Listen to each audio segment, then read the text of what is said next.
Hello साथियों, नमस्कार। मैं आशुतोष आप सभी का स्वागत करता हूं आपके अपने चैनल एस्कांत एजुकेशन पर। दोस्तों, कंप्यूटर के इस सीरीज में अगली श्रृंखला आप सभी की है स्ट्रक्चर ऑफ कंप्यूटर से रिलेटेड जितने भी क्वेश्चन आपके एग्जाम में पूछे जाते हैं। साथियों, ये जो सीरीज है आपके ये यूपीएससी के सभी परीक्षाओं के लिए इम्पोर्टेंट है।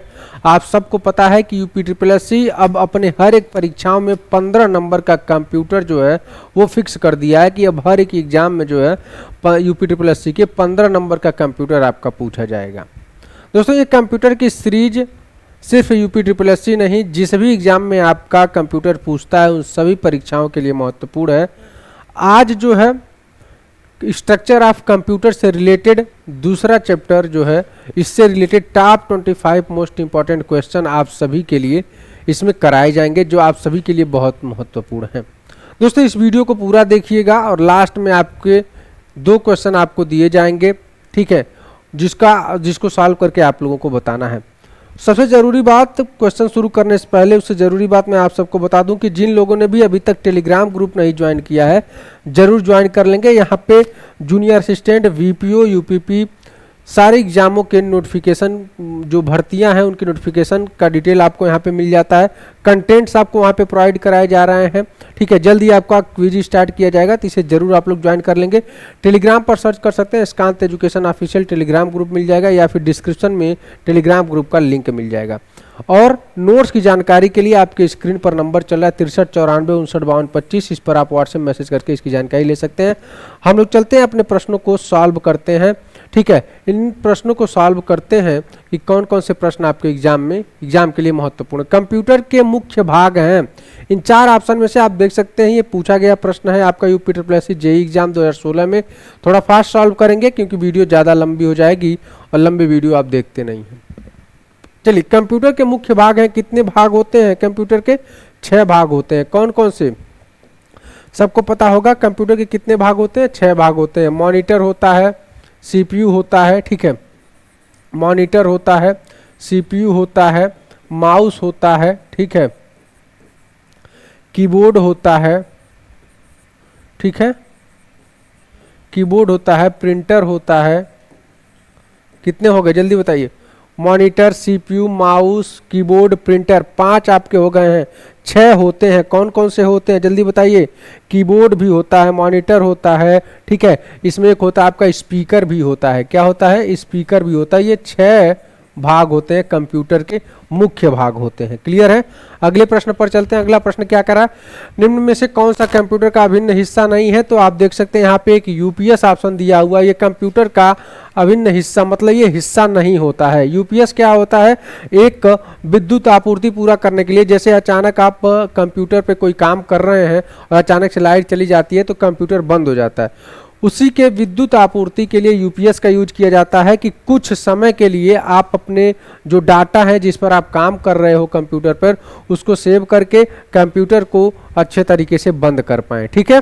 तो इसलिए यूपीएस का यूज किया जाता है। ये एक छोटा सा आप इन्वर्टर टाइप का कह सकते हो, आप लोग जानते भी होंगे, ठीक है। यूपीएस की अगर हम फुल फॉर्म की बात करें आगे आपको देखने को मिलेगा, ठीक है। चलिए, यहाँ पे देखेंगे यूपीएस का विस्तृत रूप क्या है। तो यूपीएस का विस्तृत रूप होता है अनइंटरप्टेड पावर सप्लाई।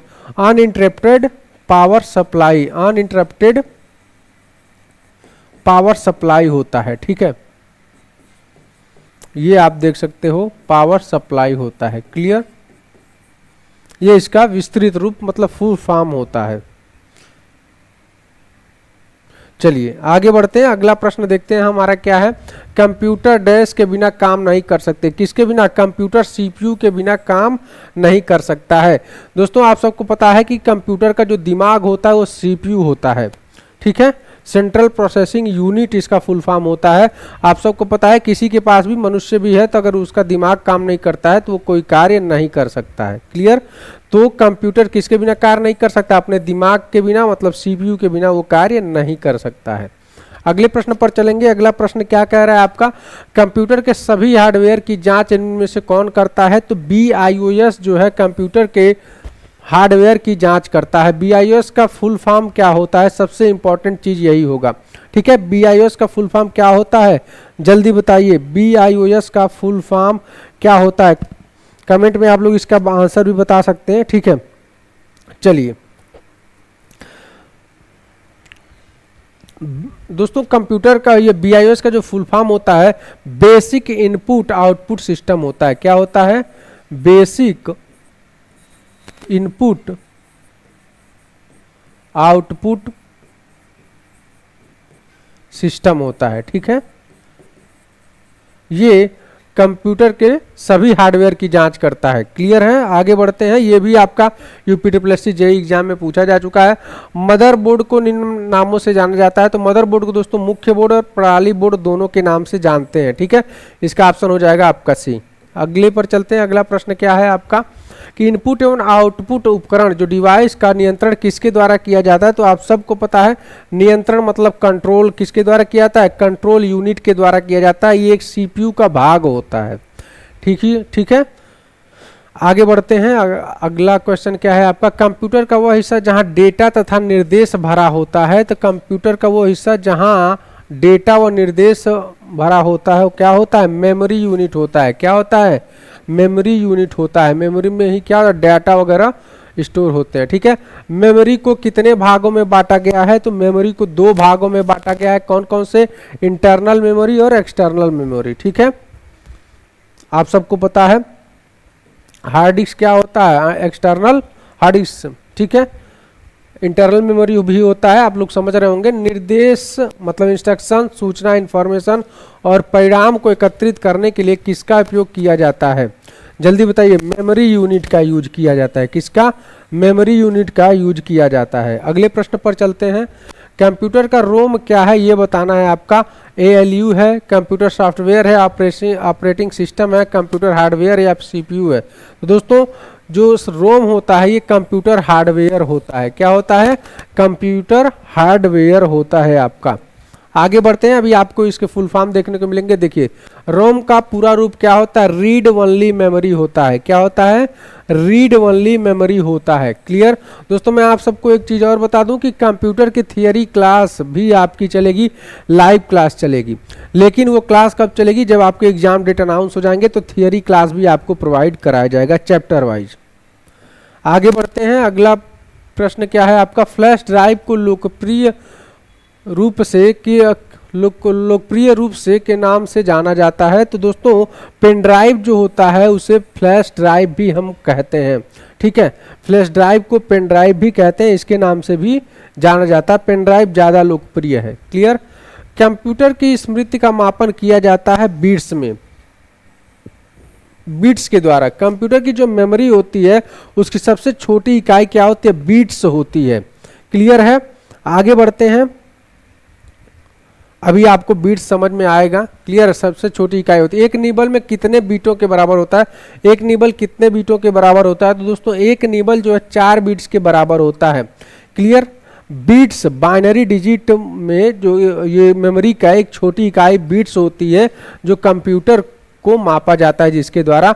दोस्तों अगर बाइट की बात करें तो एक बाइट्स में 4 बीट्स होते हैं, ठीक है, ठीक है। और एक निबल में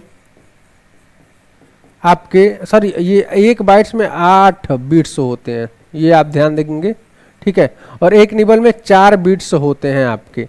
एक चीज मैं आपको और बता दूं कि 1 KB में दोस्तों एक बात याद रखेंगे, बहुत इंपॉर्टेंट चीजें हैं कि 1 KB में, KB आप लोग जानते होंगे किलोबाइट, 1 KB में आपके कितने 1024 बाइट्स होते हैं। याद रखेंगे 1 KB में 1024 आपके क्या होते हैं? बाइट्स होते हैं। और 1 MB में कितनी KB होती हैं? कितने KB होते हैं? जल्दी बताइए। 1 MB में कितने KB होते हैं? चलिए 1 KB में 1 MB में सबको पता है 1024 KB होता है।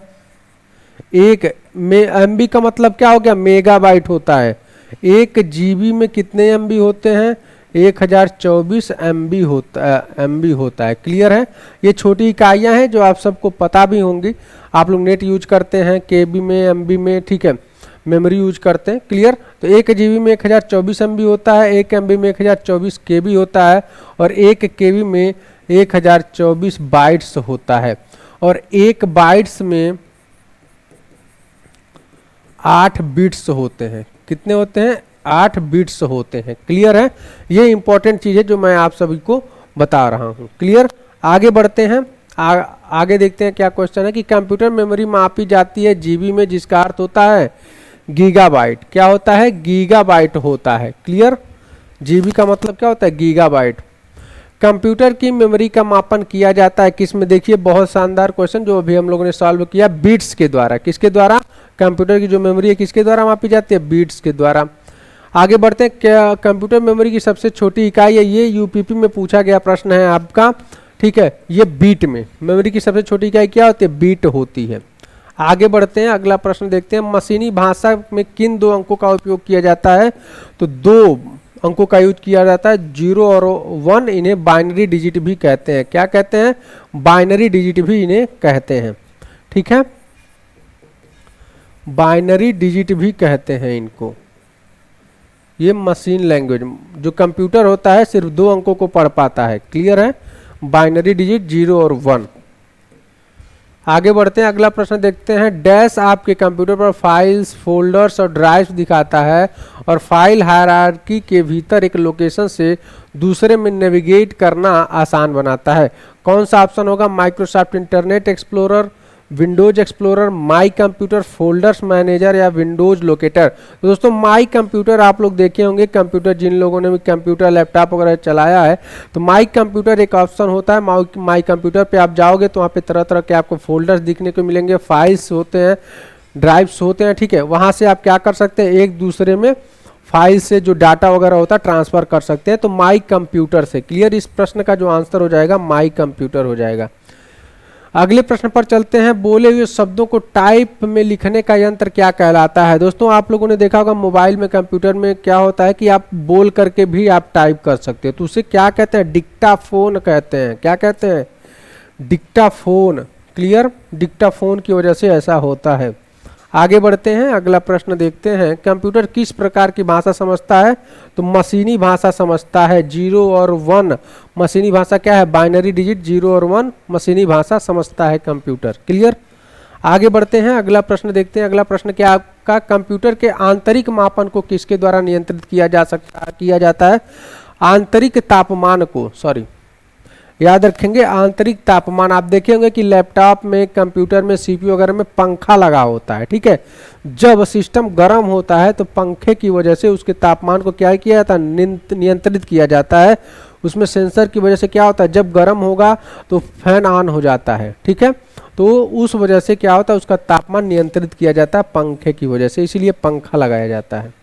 अगला प्रश्न देखते हैं। कंप्यूटर तंत्र और कंप्यूटर नेटवर्क को इंटरनेट से किसके द्वारा जोड़ा जाता है? तो मॉडेम के द्वारा। आप देखते होंगे मॉडेम इतना बड़ा आता है, छोटा सा। ठीक है, उसके द्वारा इंटरनेट से क्या किया जाता है? जोड़ा जाता है।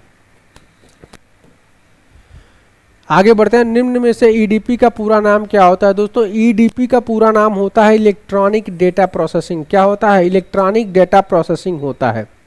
क्लियर है? आगे बढ़ते हैं, अगला प्रश्न क्या है आपका? ओएमआर का तात्पर्य है। ओएमआर आप लोग एग्जाम दिए होंगे। ठीक है, बहुत सारे परीक्षाएं दी होंगी आप लोगों ने, तो उसमें आपको ओएमआर सीट मिलती है। जब आप सीबीटी टेस्ट देते हैं, कंप्यूटर बेस्ड टेस्ट, तो उसमें भी एक आपको गोला भरने के लिए दिया जाता है। और आप अगर ऑफलाइन परीक्षाएं देते हैं तो भी जब आप जूनियर असिस्टेंट का परीक्षा देंगे, वीपीओ का परीक्षा देंगे, तो आपको देखने को मिलेगा ओएमआर सीट मिलता है। उसी ओएमआर की बात करता है, लेकिन ये ओएमआर एक मशीन है और वो क्या होता है? सीट होता है। तो ओएमआर का फुल फॉर्म होता है दोस्तों ऑप्टिकल मार्क रीडर। मतलब जो चिन्ह होते हैं, पेन वगैरह के चिन्ह, उनको रीड करने के लिए, पढ़ने के लिए जो है इसका यूज किया जाता है। और इसी विधि से आपका क्या होता है? उस ओएमआर सीट से आपका जो आंसर होता है वो चेक किया जाता है, आंसर शीट चेक किया जाता है। उसके बाद आपके आंसर होते वो आसान ज़्यादा हो जाता है इसके यूज से। क्लियर है? चेक करना। अगले प्रश्न पर एक छोटा सा चित्र जो कंप्यूटर स्क्रीन पर किसी प्रोग्राम या शॉर्टकट का प्रतिनिधित्व करता है कहलाता है। इस प्रश्न का आंसर आपको कमेंट में देना है। अगली वीडियोज में इस प्रश्न का आंसर आपको बताया जाएगा। बहुत आसान है, इसका यूज भी आप लोग करते हैं। पॉइंटर, लोगो, ग्राफिक्स आइकन या शॉर्टकट।